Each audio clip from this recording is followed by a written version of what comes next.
Chaque soir, les experts de la société civile, artistes ou chefs d'entreprise se retrouvent pour défendre leurs convictions sur 3 sujets d'actualité. Éditorialistes, experts, influenceurs, artistes, chefs d'entreprise, l'occasion d'entendre ces personnalités s'exprimer sur des thèmes divers et même hors de leur domaine d'expertise.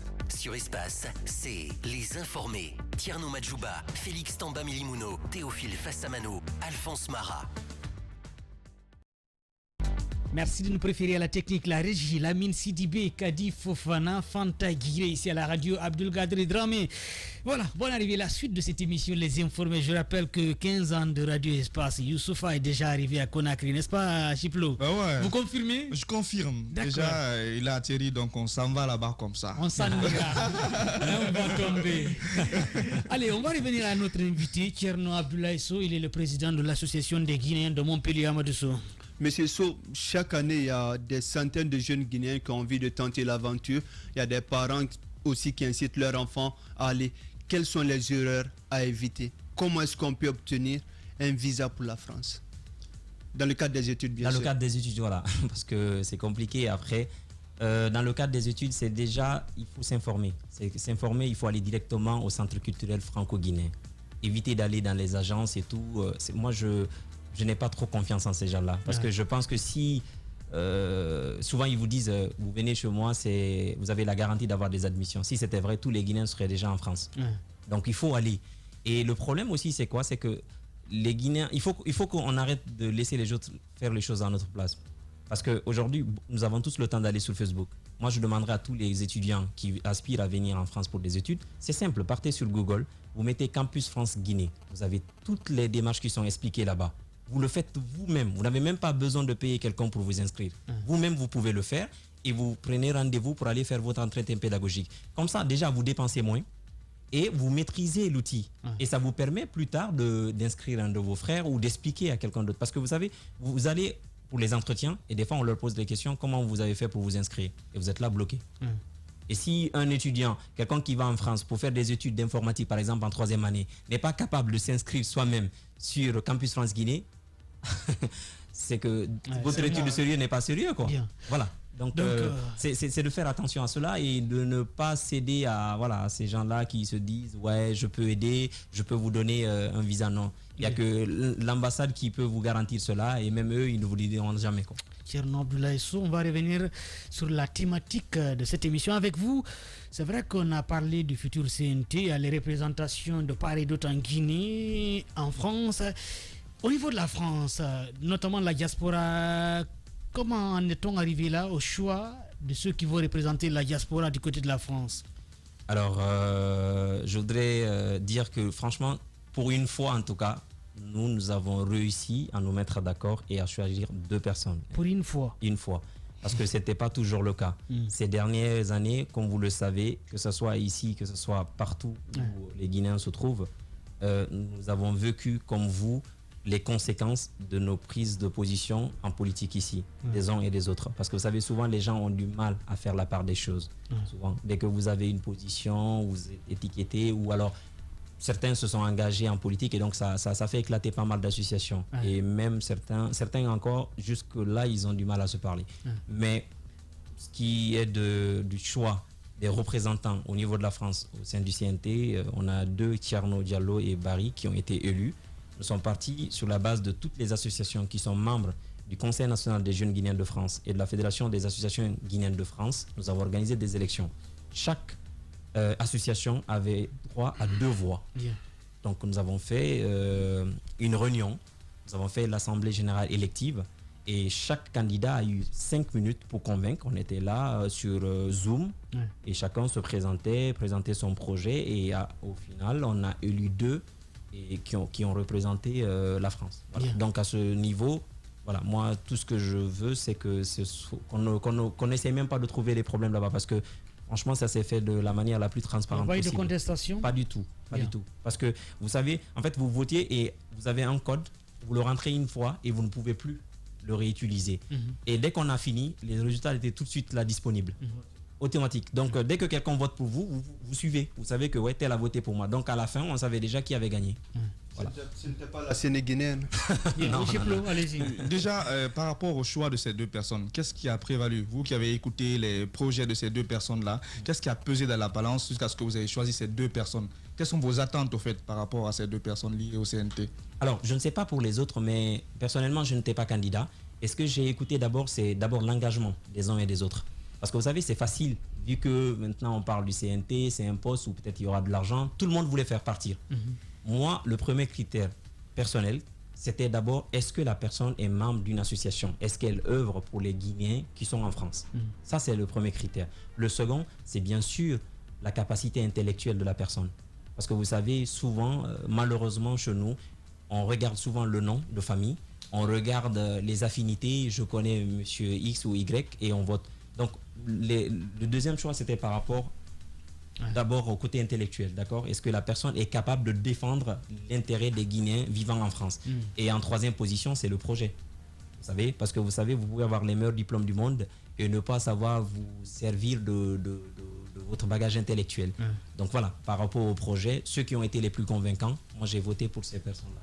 Théophile, le président, il a appelé, dès ses premiers mots, il a parlé de la diaspora, il a dit qu'il aurait besoin de tout le monde. Et vous, ceux de la diaspora, ils se battent pour être, est-ce que c'est parce que le président a lancé un appel ou c'est parce que justement, vous mentionnez tout à l'heure, vous vivez là-bas de l'autre côté, l'impact des décisions prises ici, est-ce que c'est pour cela ou vous sentez que vous-même, vous avez forcément quelque chose à apporter comme on le sait d'habitude? Moi, je pense que tous les Guinéens aujourd'hui qui sont en France, aux États-Unis, ailleurs, c'est parce que ça ne va pas en Guinée. Souvent, que les gens y restent là-bas. Personnellement, je suis allé en France pour mes études. L'idée, c'est de venir servir mon pays. Ce n'est pas de rester en France. Vous savez, souvent, vous faites des études, je ne sais pas, de droit, de médecine et autres, et vous avez du mal à trouver ces boulots là-bas. Parce que les Français eux-mêmes, ils postulent pour ces boulots-là. Donc, le plus grand rêve d'un étudiant, en tout cas guinéen qui va en France, c'est d'étudier, d'avoir ses diplômes et de venir servir son pays. Après, aujourd'hui, c'est vrai que le climat s'y prête parce que vous avez un président qui demande à tous les Guinéens de venir. Et à ce niveau aussi, il y a un piège qu'il faut éviter. Et récemment, je m'exprimais sur vos concurrents. On essaie tout de suite d'opposer les Guinéens de la diaspora à ceux de l'intérieur. Dire que le gouvernement, il n'y a que de la diaspora et ainsi de suite et vous voulez être au CNT. Non. En fait, moi, le critère qui devrait prévaloir, c'est les compétences. D'accord? Moi, je m'en fous que M. Doumbouya aujourd'hui, qu'il n'y ait que des Doumbouya à tous les postes de ministre. Si ce sont les plus compétents, moi, je n'ai aucun problème avec ça. Donc, c'est un peu ça aussi. La diaspora, nous voudrons contribuer parce que vous savez, nous le faisons déjà à travers des entreprises, à travers des ONG. Je suis président d'une association, peut-être qu'on aura le temps de parler de ça, que nous avons monté, de ressortissants de Dubreka, et nous faisons beaucoup d'activités parce que nous réalisons au moins la chance que nous avons. Parce que c'est vrai, c'est pas prétentieux de le dire. Être en France, c'est une chance quand même. Parce que vous savez, tout à l'heure vous parliez de santé et tout ça. Vous tombez en France, la première chose qu'on va faire d'abord, c'est s'occuper de vous. C'est une fois que vous vous sentez bien qu'on va vous demander si vous avez des papiers. Alors qu'en Guinée, tout de suite vous parlez de carburant et autre chose. Donc vous imaginez quand même. C'est un luxe qu'on a à ce niveau. Donc, oui, nous pensons avant tout à revenir en Guinée et à aider notre pays. C'est vrai que, dites-nous, ceux qui ont été élus, parce que c'est pas évident aussi de revenir au pays quand même. C'est pas tout le monde. Certainement, il y a des gens qui sont mieux qu'eux, mais qui ne veulent pas revenir au pays. L'intégration, c'est pas facile. Certainement, ils ont des boulots là-bas, ils ont une grande famille. C'est pas évident de laisser tout et revenir. Après, c'est un choix. C'est un choix. Moi, personnellement, je savais que la perspective de retour au pays, elle n'était pas pour ces deux prochaines trois années, disons. Donc, c'est pourquoi je ne me suis pas présenté. Et ces gens, si elles se sont présentées, parce que je pense qu'elles sont prêtes à venir et travailler ici. Après, le problème, c'est à ce niveau, c'est juste ce que vous soulevez là, on aura le temps de parler de ça. C'est juste qu'il faut éviter ce que j'appelle ici, moi, le complexe qu'on a par rapport au diaspora. Et surtout, la validation sociale. Vous savez, souvent, les gens qui sont au niveau de la diaspora, ils ont peur de revenir parce qu'il y a une validation sociale en Guinée. Et certains ont du mal à gérer cela. C'est-à-dire que quand vous venez en tant que diaspora, systématiquement, déjà pour un Guinéen, quelqu'un qui est en France, aux États-Unis, c'est que vous avez réussi. Et la définition de la réussite pour un Guinéen, c'est avoir une grande maison, une grosse voiture, avoir une belle femme. Vous avez réussi. Si vous arrivez de la diaspora, vous n'avez pas une grosse voiture, On dit, lui c'est un maudit, on ne sait pas ce qu'il est parti faire en France. On te demande où tu as garé ton véhicule. Ce qui est bizarre, même quand vous venez, même au sein de votre famille ou de vos parents, personne ne vous demande de montrer votre diplôme ou de vous féliciter par rapport à votre diplôme. Ce qu'on vous demande déjà, c'est des sous, ou c'est triste, mais c'est une réalité. Bien. Et donc, je pense que si les personnes-là ont décidé de venir en Guinée, c'est parce qu'elles sont prêtes et elles connaissent un peu les tenants et les aboutissants de leurs décisions. Peut-être je vais poser une question qui va fâcher, mais bon, de toute façon, c'est important, d'autant plus qu'on est dans un pays où les gens regardent l'étiquette ethnique. Ce sont tous des peuls, ces deux, un Diallo et un Bari. Est-ce qu'il n'y a pas eu de contextation pour dire que pourquoi pas les autres ethnies? C'est vrai que c'est des questions que d'autres ne posent pas, mais il va falloir poser. Il y a pas, visiblement, il y avait eu des contestations. Qu'est-ce qui s'est passé réellement? Dites-nous réellement ce qui s'est passé. Alors, il n'y a pas eu de contestation par rapport, en tout cas, au nom de famille. D'abord, il y a eu quelques personnes qui, comme vous le savez, dans tout groupe, on ne peut pas être d'accord. Donc, qu'est-ce qui s'est passé? C'est pourquoi je vous ai parlé tout à l'heure du critère de choix, en tout cas, que moi j'avais. C'est-à-dire qu'il y a des gens, vu qu'on a parlé du CNT et qu'on sait qu'il y a un salaire et qu'on va revenir servir en Guinée, tout le monde voulait faire partie maintenant d'une association. Tout le monde se créait une association. Alors que nous avons demandé, ça aussi pour éviter, on a demandé à chaque association d'envoyer le récépissé. Parce que si vous êtes une association, vous êtes déclaré au niveau de la préfecture et vous avez votre récépissé. Et l'association des Guinéens de Montpellier, c'est ce que nous avons fait. Nous avons envoyé notre récépissé plus le statut et règlement intérieur de notre association. Donc vous avez des gens qui n'ont ni statut, ni récépissé. D'accord, mais vu que voilà, on se dit peut-être que c'est juté de guerre, vous allez avoir un salaire et tout, ils se disent maintenant, nous voulons faire partir et nous voulons être élus. Et donc il y a des gens qui ont été récalés et certains n'étaient pas contents, mais bon, on s'en fout, hein. Je suis désolé, mais voilà, nous avons choisi les personnes que nous pensons être capables de diriger la Guinée. Et par rapport au nom de famille, je pense que tout à l'heure, en off, vous le disiez, je pense que la chance qu'on a là-bas, c'est vrai que ces derniers temps, c'était peut-être un peu plus compliqué avec le deuxième mandat, mais la question là, elle revient moins, qui est bas, troisième mandat plutôt, qui est Diallo, qui est Koundouno, la question là, elle revient moins. Parce que vous êtes dans la même merde et souvent, on fait pas attention à ça, quoi. Là-bas, on ne voit pas le nom, on voit le Guinéen en question. Oui, Amadou. Être diaspora, c'est vrai que ça ne vous enlève pas le droit d'être guinéen comme toute autre personne, même si vous avez touché un fait que vous nous chopez parfois nos plus belles femmes, soit dit en passant. Mais c'est quoi le bail à la longue pour vos représentants? C'est que dans les lois à venir, que vous puissiez avoir, comme en France, des députés des Guinéens de l'étranger? Justement, c'est ce que j'allais dire. Moi, je suis pour cette idée. Et d'ailleurs, nous avons fait des propositions parce que ce sont des Thierno Diallo, par exemple. Il est venu vers moi et beaucoup de membres de représentants d'associations pour leur faire des propositions. Et d'ailleurs, j'ai beaucoup salué cette démarche des deux qui ont été choisis pour dire, bon voilà, nous avions un projet, on peut toujours l'améliorer. Et nous, ce que nous voulons aujourd'hui, c'est qu'au sein du CNT, que la diaspora soit représentée et la future Assemblée nationale aussi, qu'il y ait des députés qui vont être des députés des Guinéens de l'étranger. Parce que vous savez, la Guinée, la démocratie, elle n'est pas propre à nous, nous l'avons copiée. Et les autres pays ils font la même chose. Hein. La France, vous avez des représentants français qui sont élus, qui vont défendre un peu l'intérêt de la diaspora française. Donc c'est ce que nous voulons aussi. Nous voulons être au poste, là où les décisions seront prises. Vous avez vu? Et même pas par rapport aux députés et tout. Vous savez, nos compatriotes, ils ont beaucoup de problèmes là-bas, beaucoup de problèmes. Et vous savez peut-être que les problèmes de passeport, par exemple, aujourd'hui, nous faisons face à cela.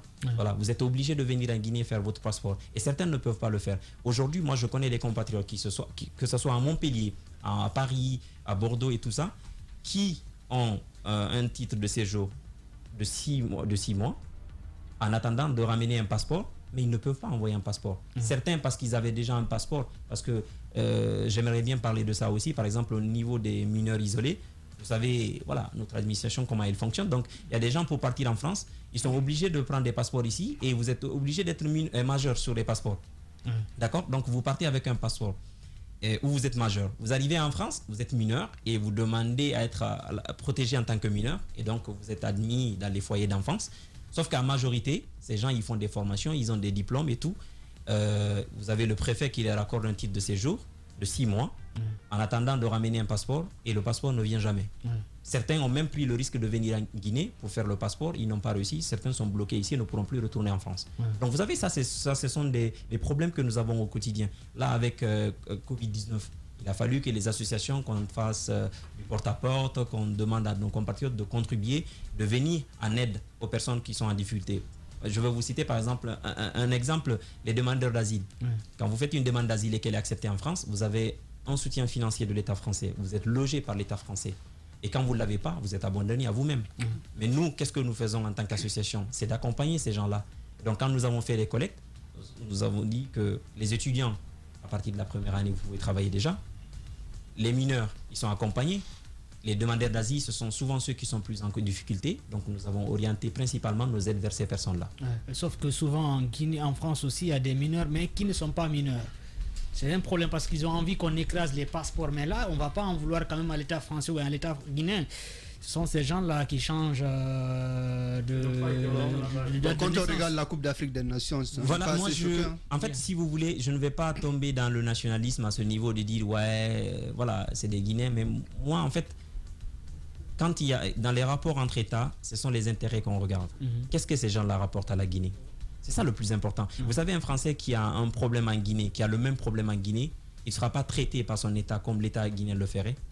C'est différent. Toucher à un Français ici, en Guinée, c'est l'État français qui se mobilise tout de suite. Combien de Guinéens ont été tués en Angola et un peu partout? On n'a pas d'État. C'est pourquoi tout à l'heure je disais que la citoyenneté d'un homme est égale à la puissance de sa nation. C'est aussi ça. Moi je voudrais qu'on pense à ces gens-là. Certains, oui, ne sont pas mineurs, mais d'autres sont mineurs. Mais est-ce que nous allons les mettre tous dans le même sac et les oublier? Et il faut se dire que ce sont des gens qui travaillent, qui ramènent de l'argent ici. Beaucoup d'argent. Parce que récemment, j'écoutais encore un économiste qui disait que la diaspora ramène plus que le budget national, ce que nous ramenons. Et d'ailleurs, aujourd'hui, c'est le problème que nous avons en France, parce que les extrêmes qui sont là-bas, qu'est-ce qu'elles disent? Que nous travaillons, nous n'investissons pas là-bas, nous ramenons tout dans nos pays. Et c'est ce qu'ils veulent bloquer là-bas. Donc eux, ils veulent nous bloquer. Nous sommes bloqués par rapport au papier. Et vous nous dites non, on a menti, ou alors il y a tel problème, alors que non, pas tout le monde. Et c'est comme au niveau des papiers. Aujourd'hui, tellement que notre État n'est pas crédible, vous avez des demandeurs d'asile qui ramènent des preuves. On vous dit non, c'est faux, parce que c'est un papier guinéen. Alors que le même papier, vous le faites au Sénégal, vous arrivez, ça passe. Et ça, je ne comprends pas, mais ça, c'est à notre État de régler ça. Et il faut penser à ces Guinéens. Moi, en tant que président de l'association des Guinéens de Montpellier, ceux que je connais aujourd'hui, ils sont tous mineurs. D'accord? Et c'est des gens qui ont été acceptés. Certains, ils font des tests osseux pour déterminer est-ce qu'ils sont mineurs ou pas. Donc certains, les tests ont été faits et ils ont trouvé qu'ils sont mineurs. Mais ils ont un passeport de majeur. Donc, qu'est-ce que l'État guinéen fait? Est-ce qu'on abandonne ces gens-là? C'est la question que j'ai envie de poser. Une question qui mérite d'être posée. On va revenir sur la transition vue par la diaspora. Oui, justement, c'est cette question que j'allais poser. Aujourd'hui, vous avez justement parlé de politique qui avait même affecté la diaspora. Aujourd'hui, nous sommes dans une époque transitoire. Comment vous observez la transition de l'autre côté de la rive? Alors, nous l'observons différemment, d'accord? Personnellement, j'ai une attention particulière sur cette transition parce que vous savez, pour une fois, nous avons eu des débuts qui changent un peu de Dadis. Je ne suis pas très vieux, je n'ai pas vu Lansana Conté arriver, mais après, bon, quand on fouille un peu dans les livres d'histoire, nous connaissons un peu ce qui s'est passé. Voilà, nous avons un monsieur qui est arrivé avec de belles intentions, d'accord? Comme tous les dirigeants en Guinée. Mais le problème, ce qui m'inquiète aujourd'hui, et de là-bas, c'est la population guinéenne. Parce que vous savez, contrairement à beaucoup de Guinéens, je pense qu'on n'a pas que de problème de dirigeants. C'est vrai qu'on a un problème de dirigeants, mais je pense qu'on a plus d'un problème de société. D'accord? Parce que ces dirigeants qui échouent, ils viennent de nos familles. Et souvent, nous les préparons à échouer. Vous savez, moi, j'arrive tout de suite, je suis nommé ministre. Thierno Madjou me dit, si au bout de 5 ans tu n'es pas riche, c'est que tu es maudit. Et même dans ta famille, on te le répète. C'est ça même. Vous savez, quand tu ne voles pas, on te dit que tu es maudit. Si tu voles, on va dire que non, tu contribues à l'échec du pays. Du pays. Donc vous savez, c'est ça un peu le problème. Où vous arrivez, vous êtes ministre, tout de suite, on vous dit, est-ce que vous n'avez... Je parlais tout à l'heure de la validation sociale. Je vais parler de ça, par exemple, en politique aussi. Vous êtes ministre. Vous avez quoi? 10 millions de francs guinéens. D'accord? Dans votre famille, déjà, on vous dit, est-ce que vous n'avez pas honte que votre soeur marche à pied pour aller au marché? Vous n'avez pas honte que votre maman reste dans cette vieille maison encore? Donc au final, si vous devez prendre soin de vos soeurs, de vos nièces, de vos neveux, de votre maman, de votre papa, de mettre l'argent, finalement vous prenez l'argent du contribuable guinéen que vous investissez sur ces gens-là. Sauf que quand vous quittez, celui qui vient, il va refaire la même chose. Et quand est-ce qu'on parlera des Guinéens? Je veux dire quelque chose. C'est vrai que c'est en fait ce que vous êtes en train de dire.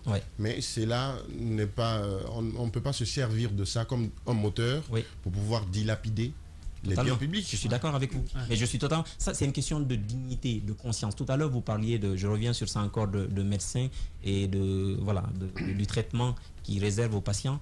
Moi, je pense que c'est pourquoi je vous ai dit tout à l'heure que nous avons un problème de société. D'accord. C'est à nous de définir quel type de société nous voulons être. Bien. Oui, Amadou. Vous êtes là depuis quelque temps. Si vous faites le parallèle, Thierry n'aime pas trop cela, entre la Guinée et la France, qu'est-ce qui bouge réellement en Guinée, selon vous? En toute sincérité, vous voulez, quand je suis venu, j'ai l'impression qu'on a reculé. Et chaque fois que je viens en Guinée, c'est cette impression que j'ai. J'ai l'impression que nous avons reculé de 10 ans. Je vais vous donner un exemple, je suis de Dubreka. La route de Dubreka, il y a 10 ans, c'était la meilleure route de la République. Et aujourd'hui, elle est pratiquement impraticable. C'est la plus mauvaise route. C'est la plus mauvaise route. Donc je me demande qu'est-ce qu'on a fait. On a un fonds d'entretien routier. Où passe l'argent? Les vignettes qui sont payées, où passe cet argent-là? Vous avez vu? Et je me refuse par contre, pour répondre à votre question, de faire une comparaison. Parce que des fois, vous savez, quand je discute j'ai eu la chance de pouvoir discuter avec certaines personnes d'un certain âge, de 80, de 90 ans. Des fois, j'ai l'impression qu'il y a quand même un siècle. En toute sincérité, quand vous le dites comme ça, ça peut paraître arrogant, mais que ce soit dans la façon de diriger, de penser nos dirigeants, ils ne sont pas parfaits là-bas. Mais il y a le minimum quand même. Et ici, j'ai l'impression que vraiment, mais vraiment, qu'on ne pense pas à la population. Je vais juste faire un parallèle. Tout à l'heure, j'étais en ville et je discutais et je trouvais des messieurs, ils discutaient de ça et ils accusaient. La France vient dilapider notre argent, fait ceci, fait cela. Alors, au bout d'un moment, ça m'a un peu saoulé. Je lui ai posé la question. Monsieur, vous savez, récemment, j'ai suivi le ministre de la fonction publique qui disait qu'il y a 14 000 fonctionnaires fictifs. Calculez si chaque fonctionnaire était payé à 500 000. Vous l'additionnez par an, nous perdons combien de milliards? Et ces milliards-là, en une année, on pouvait construire une université moderne. C'est-à-dire qu'en 10 ans, on aurait pu construire 10 universités de nom. Donc, il faut arrêter à un moment donné d'accuser les autres et de dire que le problème, c'est l'autre. Un peuple est colonisé parce qu'il est colonisable. Depuis 58, nous sommes indépendants. Donc, On va aller avec les auditeurs. À moins que vous ayez une dernière question rapidement, je vous donne une chance à Chiplo. Rapidement, c'est le temps des auditeurs. Déjà, on a dépassé la limite. Je vais être très bref. Donc, déjà, on voit la montée des extrêmes du côté de la France, les extrémistes, Marine Le Pen, Zemmour qui arrivent avec force. Est-ce que ça joue sur vous? Qu'est-ce que vous ressentez déjà par rapport à tout ça? Oui. Ils sont menacés. Parce que les discours aujourd'hui, le racisme, il est décomplexé aujourd'hui en France, sincèrement. Moi, il m'est arrivé de me faire contrôler en voiture alors que je n'avais absolument rien fait. D'accord? Mais ce sont des faits isolés. Parce que vous savez, moi, je refuse de tomber dans la généralité. Moi, j'ai été à la fac avec des blancs, je suis dans la vie de tous les jours avec des blancs et beaucoup d'entre eux ne pensent pas comme ces gens-là. Mais malheureusement, vous savez, c'est comme en Guinée, dans la classe politique. Souvent, les tonneaux vides font beaucoup plus de bruit que ceux qui ont quelque chose dans la tête. Et on a l'impression qu'en politique guinéenne, il n'y a que des tocards, alors qu'il y a des personnes qui sont très intelligentes, mais souvent, elles font moins de bruit. Alors, revenons sur votre association que vous avez créée à Dubreka. Quelle est la motivation et quelles sont les attentes au terme? Qu'est-ce que vous souhaitez dans l'avenir à travers cette association? C'est une association des ressortissants de Dubreka en France ou bien c'est une association qui se trouve à Conakry, à Dubreka? Alors, c'est une association de ressortissants et fils et filles de Dubreka. Vous savez, c'est une idée que j'ai eue parce qu'avec l'association des Guinéens de Montpellier, c'est ce qu'on a fait. Je suis parti du constat qu'aujourd'hui, moi je suis à Dubreka, c'est là-bas que j'ai grandi. C'est pas parce que je suis sourd, ça pourrait paraître bizarre à certaines personnes. Mais je me suis dit, concrètement, qu'est-ce qu'on peut faire? Parce que comme je le disais tout à l'heure, nous avons la chance, nous, d'être là-bas, de pouvoir travailler, d'avoir le minimum. D'accord? Mais comment on fait pour aider? Et donc, j'ai fait cette proposition à des amis, notamment au vice-président et autres. On a décidé de créer une association tous ensemble pour Dubreka. Et cette association, c'est de venir en aide. Et surtout, il y a quelque chose qui me tient à cœur, c'est de valoriser l'excellence. Et pour ce faire, par exemple, nous avons créé un prix TED Excellence. TED Excellence, c'est que chaque année, nous allons récompenser les 3 meilleurs élèves de Dubreka, au bac, au BEPC et en entrée en 7e année. D'accord? Et cela permettra à ces élèves-là de servir d'exemple. Parce que vous savez, souvent dans les écoles guinéennes, souvent, celui qui est le premier de la classe, on lui dit le plus médiocre, c'est celui-là qui est valorisé. Et ça, c'est quelque chose pour moi qu'on ne peut pas soutenir dans un pays. Donc, voilà ce que nous voulons faire, entre autres, que ce soit au niveau nous voulons créer une pharmacie solidaire. Voilà. Par exemple, vous avez parlé tout à l'heure de la cherté, des prix des médicaments et tout. C'est de pouvoir venir en aide à ces personnes-là. Un constat simple. J'ai discuté avec des amis, je leur ai dit, on est aujourd'hui plus de 200 personnes en France, ressortissants de Debreka. Si chacun de nous donne 100 euros, et nous avons commencé déjà cette année, nous avons dit chacun donne 100 euros. Avec 100 euros chacun, nous sommes à plus de 10 000 euros. Chaque année, nous pouvons renouveler une école. Rénover une école. Et en 10 ans, nous aurons réussi à rénover 10 écoles sans attendre rien de l'État. Et c'est ce que je veux faire avec cette association. Et bonne chance, tout le mal qu'on peut vous souhaiter. En tout cas, bonne chance à cette association des ressortissants de Debreka. On va aller avec vos réactions sur Twitter. Mais bien avant, on va rappeler les numéros sur le 620 28 69 69. Vos réactions sur Twitter à travers le hashtag Espace Informé. Bonne arrivée sur Radio Espace, les informés. Les informés. Débat des auditeurs. Radio Espace. Le débat des auditeurs sur Twitter. Bonsoir Madjou, bonsoir à vous. Je vous suis depuis Malabo en Guinée équatoriale. L'affaire des hôpitaux, là, vous ne pouvez pas tout parler en Guinée. Même à l'hôpital, ne les faites pas savoir que vous êtes un diaspora. Lui, il met diaspora, hôpital. Mamadou Madjou Koubia Diallo qui réagit en direct de Malabo en Guinée équatoriale. Seydou Yaouki, bonsoir Madjou. Je suis Saïdou Yaouki depuis Kindia. La non-assistance des médecins en avril 2019, des bandits ont tiré sur moi. Je suis allé à l'hôpital régional de Kindia à 20h. Ils m'ont pris en charge à 22h. C'est quand j'ai dit je veux appeler Espace. Ils m'ont pris. Voilà, c'est ça. Certainement, il voulait dire, c'est parce qu'il voulait intervenir l'espace. Je comprends. Lamabank Diallo, bonsoir. Avoir le visa pour la France est-il synonyme de réussite? D'autres laissent tout ce qu'ils font ici pour le seul souci d'aller. D'autres partent à Montpellier et après, ils changent de ville et d'université. Ces gens sont-ils toujours membres de votre association? Lamabank qui réagit? Oui. Vous savez, on peut toujours aider ces gens-là. Mais si vous n'êtes pas à Montpellier, vous n'êtes plus membre de l'association des Guinéens de Montpellier. Parce que voilà, nous ne pouvons agir qu'à Montpellier. Bien. Il a dit une chose qui est très importante. Moi, je connais des jeunes Guinéens qui travaillent bien ici, qui ont un bon boulot, qui sont bien payés, qui abandonnent tout ici pour chercher le visa, aller se chercher ailleurs. Comment parfois ils se retrouvent dans ces pays, notamment la France? Sincèrement, c'est très délicat. Cette question, elle est très délicate. Parce que vous savez, quand on discute avec... voilà, vous, ici, je peux me permettre de dire cela. Je dis non, ne partez pas, vous savez. Parce que vous pouvez avoir cette hauteur de vue et de dire oui, pourquoi et comment. Mais lorsque vous venez de la France et que vous avez une chemise qui coûte 50 euros, d'accord? Vous avez des baskets qui coûtent 100 euros. Ici, on peut avoir 5 chemises. Voilà, vous dites à un Guinéen qui est là de ne pas partir alors que le salaire de base est de 50 euros, il vous dira que vous êtes aigri, que vous ne voulez pas sa réussite. Sauf qu'il faut comprendre qu'aller en Europe n'est pas synonyme de réussite. Et la réussite aussi, ça dépend de comment vous définissez la réussite. Vous savez, moi, j'ai un problème avec peut-être cela. C'est pas d'acheter des belles voitures, d'être dans une grande maison. Vous savez, même au niveau de la diaspora, il y a des gens, au lieu de faire des projets, vous venez, vous construisez R+10 pour que tout le monde dise que ouais, vous êtes béni. Et au final, vous mettez l'argent, c'est l'argent qui dort, alors que vous faites un investissement sur 10 ans, vous pouvez acheter 2-3 maisons. Bien. Une autre réaction sur Twitter avant de prendre un appel sur le 620 28 69 69. La manière dont je vois les responsables de nos hôpitaux se comporter envers les Guinéens, c'est très inquiétant parce qu'ils ne se préoccupent pas pour sauver la santé de nos concitoyens. Il faudra que le ministre prenne des dispositions pour édifier ce genre de choses. Mohamed Esba, bonsoir. Tierno Madjou, je vous écris depuis Sénégal, Ziguinchor. Je salue votre famille qui se trouve, je salue ma famille qui se trouve à Koundara, Badjara, surtout à Dougouyera. Je souhaite bonne chance au CELI national de Guinée. Suleiman Diallo qui réagit. On va prendre un appel avant de revenir avec vos réactions sur Twitter. Bonsoir et bonne arrivée. Bonsoir Tierno Madjou, bonsoir à toute l'équipe, surtout bonsoir à votre invité, M. Sow. Permettez-moi de vous souhaiter toutes les chances du monde. Je suis ici à Gabaï, je vous appelle depuis Gandalaba. Bonne arrivée depuis Miti, on vous écoute. Merci beaucoup. Bon, je voudrais d'abord commencer par poser une question à votre invité avant de revenir sur les médecins. J'aimerais savoir si leur situation, depuis qu'il a commencé avec la première nationale du président des gens qui sont à Montpellier, depuis qu'ils ont commencé, est-ce qu'ils ont pu construire au moins une école, au moins, en tout cas en Guinée, ici, quelle que soit la région, déjà, ou un hôpital?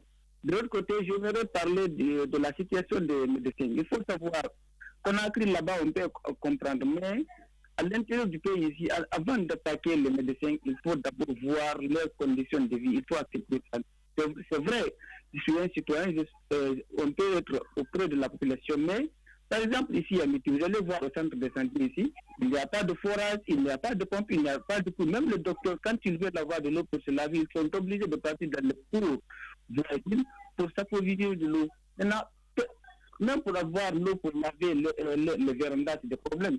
Les pharmacies, quand tu vas là-bas, même si tu consultes pour avoir des médicaments, il faut partir jusqu'à de la base ville, ça c'est à 22 km. Donc il faudrait que le ministère de département accepte au moins d'envoyer les médicaments si c'est disponible à la pharmacie centrale. Sinon, en tout cas, ici à Miti, même s'ils ont la volonté, ils ne pourront pas t'aider. Tu es obligé de laisser ton malade ici. Bien. Merci beaucoup. On vous a largement compris. Portez-vous bien. Bonne soirée du côté de Miti, Adalaba. Oui, sa première question. Sa question d'ailleurs, Tierno. Alors, nous n'avons pas construit d'école ou d'hôpitaux parce que ça ne fait pas partie de nos objectifs. Bien. Nos objectifs, c'est, comme je l'ai dit tout à l'heure, c'est l'accueil, l'accompagnement et l'intégration des Guinéens à Montpellier. Bien. Par ailleurs, nous avons quand même fait des activités ici. Encore là, quand je suis venu avec le secrétaire qui est en charge des sports et de la culture, Mohamed Haribo, et le vice-président Souma Abdoulaye Aziz Prési. Et nous avons réussi à collecter il y a 3 ans des sacs, des t-shirts et voilà, des cahiers que nous avons offerts à une école parce qu'il y a eu une demande de ce côté, du côté de Tanene Yenouya, voilà, à une école où il n'y avait que 2 salles de classe. Donc nous avons aidé à rénover et à offrir, et c'est plus de 50 jeunes filles qui ont eu des sacs et plus des fournitures scolaires. C'est une bonne initiative et bon vent. Vous, bonsoir Tierno, mon plus grand regret ces 10 dernières années, c'est l'incapacité notoire du régime déçu de nous construire des grands hôpitaux qui répondent à toutes les normes où des citoyens et grandes personnalités peuvent aller se faire soigner. Amadou Negeba, depuis Koza, qui réagit sur Twitter à travers le hashtag Espace Informé. On va prendre notre appel, Abdou Gadri Drami. Bonsoir et bonne arrivée sur Radio Espace. Alors, bonsoir M. Kernomadi, vous allez bien mon très cher ami? Ça va, bonne arrivée Mamadou Alfabari. Je salue M. Sobari, votre célèbre invité. Avant que je ne pose des questions à M. So, je voudrais remarquer ce que M. So a remarqué au même titre que moi. Les 10 dernières années d'Alpha Condé, tout est en décrépitude. Tout, M. Kernomadi. Je peigne. C'est-à-dire, M. Kernomadi, nos hôpitaux, vous savez, même Alpha Condé il est venu ici, la faculté de médecine, il a supprimé ça. Alors que moi, je me souviens, lorsque nous étudions, c'est les meilleurs élèves qui étaient orientés pour faire la médecine. Parce que c'est pas n'importe qui doit être médecin. C'est les meilleurs élèves d'une classe qui doivent être des médecins. Parce qu'un médecin n'est pas comme un mécanicien. Qui a des vies à gérer. Mais Alpha Condé, il est venu, il a détruit tout. Ce que M. So a dit, les routes qu'Alpha Condé a trouvées ici au temps de Conté. Regardez aujourd'hui notre pays, Kernomadou. Des fois, quand je parle, vous pensez que mais j'ai la mort dans l'âme. Alpha Condé a mis ce pays-là à n'importe pièce. Partout, quand vous voyez, vous regrettez des fois pourquoi vous êtes Guinéen. C'est pas quand vous allez dans nos hôpitaux, ça va pas. Les médecins qui sont là-bas sont pas bien traités. Les médecins aussi ne respectent pas leur serment d'Hippocrate, c'est-à-dire de voir le malade d'abord. Avant tout, il faut qu'on demande de l'argent. Peut-être le ministre qui est venu là, M. Pété, on l'attend. En tout cas, on lui demande qu'il nous aide à ce que nos parents aient des médicaments pour qu'ils soient bien traités. Parce que ça fait partie de l'espérance de vie. Mais tu vas à l'hôpital, tu n'es pas bien traité, tu meurs, on dit que c'est Dieu. On remet tout à Dieu, c'est Dieu. La question que je m'avais posée à M. So, depuis que ça fait 5 mois bientôt, le CNT n'est pas mis en place. Est-ce que c'est fait sciemment, c'est volonté, c'est fait de façon pour retarder la transition? Qu'en pensez-vous de cela? Bien. Je vous en prie. Merci beaucoup. Portez-vous bien. Bonne soirée, Mamadou Alfabari. Allez, So. Alors, par rapport à la question, moi, j'ai 2 lectures. La première lecture, c'est que j'ai envie d'avoir confiance au CNRD. Et par exemple, quand le CNRD parle de 2 représentants au niveau des coordinations régionales, je me dis peut-être que c'est une façon de pousser les Guinéens à discuter, à dialoguer. Ça, c'est la première analyse que j'ai. La seconde, c'est les politiques et politiciennes. C'est-à-dire que, sachant que les Guinéens, les partis politiques auront du mal à discuter, pour gagner de temps, on leur laisse discuter. Et nous avons l'argument. Comme quoi, c'est parce qu'eux, ils ne se sont pas mis d'accord encore qu'il n'y a pas de CNT. Donc après, à chacun de choisir. Voilà. Moi, pour le moment, je préfère dire que voilà, ils ont une bonne volonté Et c'est ce qu'il faut accompagner. Pour le moment, je reste sur cette analyse. Vous êtes optimiste. Voilà. Abdul Ali Ouaria qui réagit sur Twitter. Bonsoir Madio, toute l'équipe des informés sur Radio Espace. Certains de nos médecins n'ont aucun humanisme envers ces patients. Il faut qu'ils changent de mentalité. Ça, Khalifa Yombono qui réagit également. Bonsoir Madio, rectificatif. Les frais de dossier à Campus France sont à 1 500 000 francs guinéens maintenant. Je me demande à quoi sert la présence de Campus France en Guinée. On les appelle pour demander comment faire sa procédure, mais en vain. C'est du n'importe quoi. Oui, il a bien fait de rappeler, c'est plus que 50 €, 90 € maintenant, c'est 1 500 000 francs guinéens. Il y a une année, c'était à 800 000, 900 000. Vous savez, en Guinée, tout monte, mais ça ne descend pas. Ils peuvent se permettre de faire tout ce qu'ils veulent parce qu'il n'y a pas de suivi, il n'y a rien. Il n'y a personne qui essaye de comprendre. Bien. Bonsoir Tierno, bonsoir toute l'équipe des informés. Nous les passionnés du lundi au jeudi, Julde Afia depuis Abidjan, en Côte d'Ivoire. Bonsoir Madiou, bonsoir toute l'équipe du jour. Pour le cas de nos hôpitaux et le traitement des personnes en situation d'urgence, le patriotisme, l'absence de l'État, l'impunité manque beaucoup aux Guinéens. Généralement, c'est ce qui explique les mots des Guinéens. Foula Diallo qui réagit sur Espace TV, voilà, sur Radio Espace Guinée. On va prendre un appel avant de revenir avec vos réactions. Bonsoir. Alors, bonsoir. Vous vous appelez d'où? Bonsoir, je me nomme Sissé Kemoko. Monsieur Sissé, bonne arrivée. Je suis de Colomba. D'accord, on vous écoute, monsieur Sissé. Sissé, sociologie du centre universitaire de l'Abbé. D'accord. Oui? Allô? Vous êtes en direct. On va repartir avec quelqu'un d'autre. Ouais, allô? Oui, bonsoir. Bonsoir, vous allez bien? Très bien, votre nom, vous appelez d'où? C'est Baldé Mohamed Lamine, je vous appelle de Mandiana. Bonne arrivée en Haute-Guinée, dans la savane. On vous écoute. Ok, je salue votre invité. Franchement, je les encourage par rapport aux actes qu'il a posés. Je lui souhaite aussi bonne chance. Merci. Allô? Et vous êtes en direct, merci. Ok, ouais. C'était tout simplement pour vous saluer et saluer aussi l'invité. Tout ce qu'il est en train de poser là-bas comme acte pour le développement de ce pays, que Dieu l'accompagne, quoi. Bien, merci beaucoup. Vous êtes dans quel quartier, Mandiana?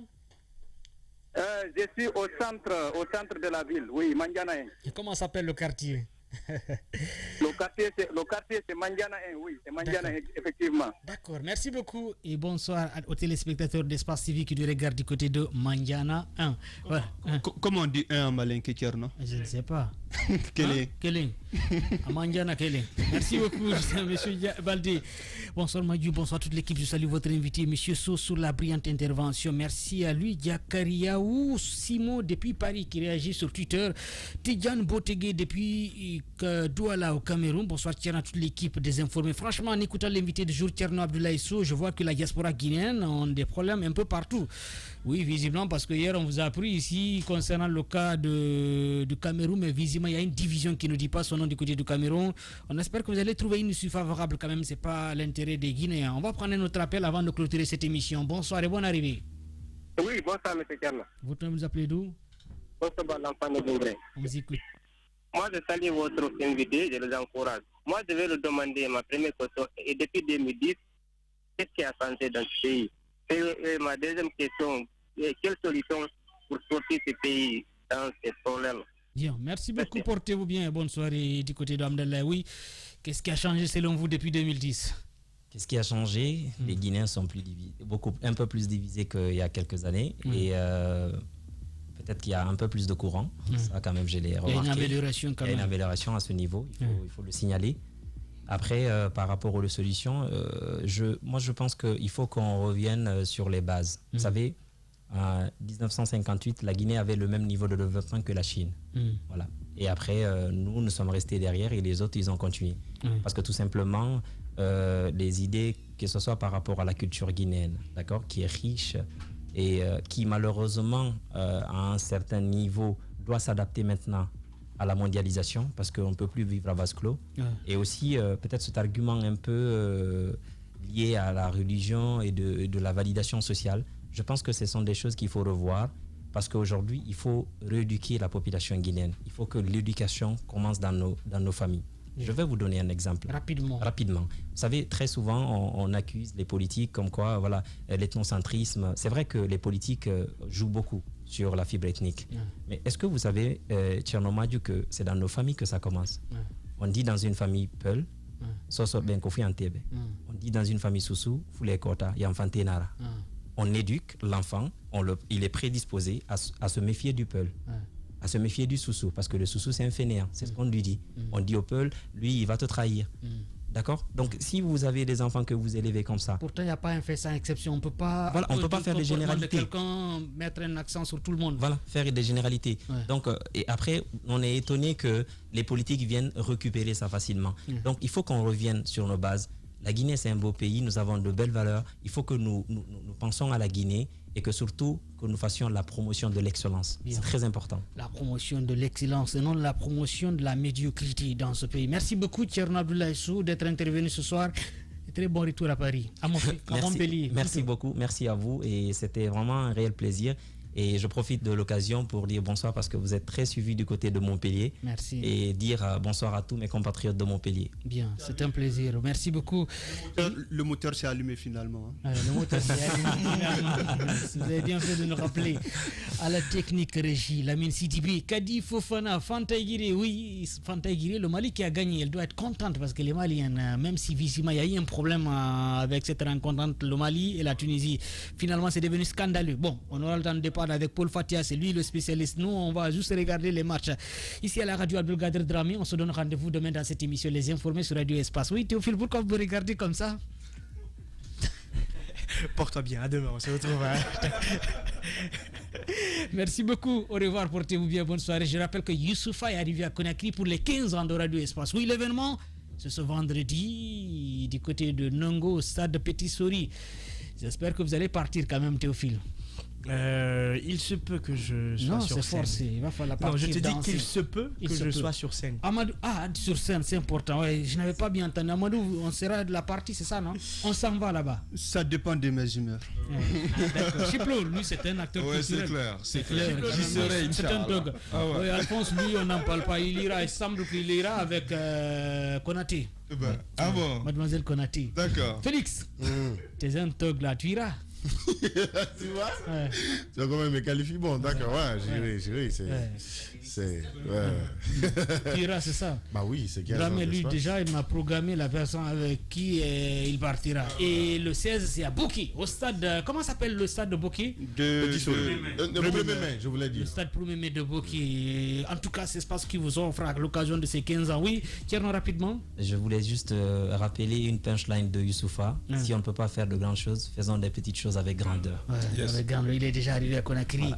Pour ceux qui voient Youssoufa avec d'autres artistes guinéens, la crème de la musique guinéenne, c'est ce vendredi au stade Petit Sori de Nongo et le 16 dimanche du côté du stade de Boki dans le Kakandé. Oui, on va bien danser quand même, on va bien rapper. Pour ceux qui veulent voir les rappeurs, les artistes qui font de la musique populaire, rendez-vous ce vendredi au stade Petit Sori de Nongo pour les 15 ans de Radio Espace. Oui. Et moi j'invite Mademoiselle Doumbouya personnellement pour le concert. Qui est Mademoiselle Doumbouya? Madame Mandjou. Il m'a eu. Merci beaucoup, portez-vous bien, bonne soirée. Sur Radio Espace, les informés reviennent demain dans cette émission. Portez-vous bien, bonne soirée sur Radio Espace, Espace TV. Radio Espace Guinée. Chaque soir, les experts de la société civile, artistes ou chefs d'entreprise se retrouvent pour défendre leurs convictions sur 3 sujets d'actualité. Éditorialistes, experts, influenceurs, artistes, chefs d'entreprise, l'occasion d'entendre ces personnalités s'exprimer sur des thèmes divers et même hors de leur domaine d'expertise. Sur Espace, c'est Les Informés. Tierno Madjouba, Félix Tamba Milimuno, Théophile Fassamano, Alphonse Mara.